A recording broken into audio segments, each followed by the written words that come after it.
親愛天父，多謝你賜下寶貴嘅教導，你嘅話語係我哋腳前嘅燈，路上嘅光。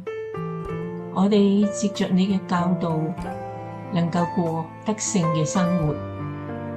就算依家身處第二啲人睇嚟卑賤嘅環境裏邊，我哋同樣地感恩。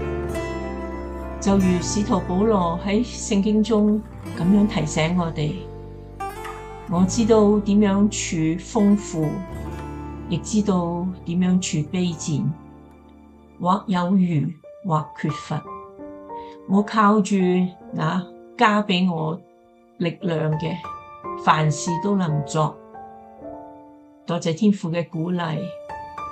第啲人睇唔起我哋，唔要緊。我哋係為主而